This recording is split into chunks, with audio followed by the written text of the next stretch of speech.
ரீசெண்டா நம்ம மணிகண்டன் என்ன சொல்றது எனக்கே தெரியல கைஸ்.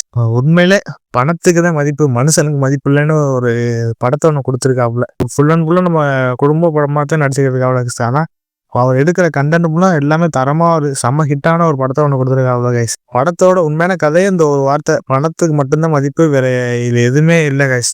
படம் உண்மையிலே பார்க்கறதுக்கு செம்ம இன்ட்ரெஸ்டிங்காகவும் செம்ம காமெடியாகவும் இதில் இருந்துச்சு கைஸ். இதில் படம் என்ன ஒரு கதைன்னா, ஹீரோ வந்து வேலைக்கு நல்லா குடும்பத்தை பார்க்குற மாதிரி நல்லா சம்பாதிச்சிருக்காப்புல. ஒரு கட்டத்தில் ஹீரோட ஓனர் வந்து ஒரு விளம்பரம் மாதிரி ஒன்று போடுவாங்க. அதில் மணிகண்டனோட ஃப்ரெண்ட்ஸ் வந்து அதில் வேலை பார்ப்பான். வேலை பார்க்கும்போது அவன் சொல் பேச்சு கேட்காம அவன்கிட்ட தெரியுமா.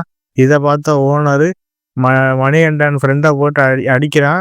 அதை பார்த்து அடித்ததப்போ என் ஃப்ரெண்டை நீ எப்படி அடிக்க போட்டுன்னு சொல்லிவிட்டு ஓனரை திருப்பி அடித்தான்.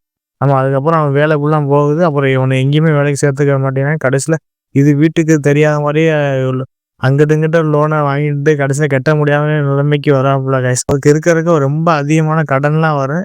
அதெல்லாம் அவர் சமாளித்து இவருக்கு எல்லா கடனையும் கட்டினாப்புல இல்லையா. இதான் கைஸ் படம். படம் பார்க்குறதுக்கு சொல்லியானு கைஸ். படம் செம்ம இன்ட்ரெஸ்டிங்காக இருந்துச்சு கைஸ். கண்டிப்பாக நம்ம தியேட்டரில் போய் பார்க்கலையே அப்படின்னு சொல்லிட்டு வருத்தப்பட வச்சுட்டாங்க கைஸ். மணிகண்டன் படம் வந்துச்சுன்னா கண்டிப்பாக நம்ம தியேட்டரில் போய் நம்ம கண்டிப்பாக உட்காந்து பார்க்கணும் கைஸ். ஓகே கைஸ், நெக்ஸ்ட் வீடியோவில் பார்க்கலாம் கைஸ்.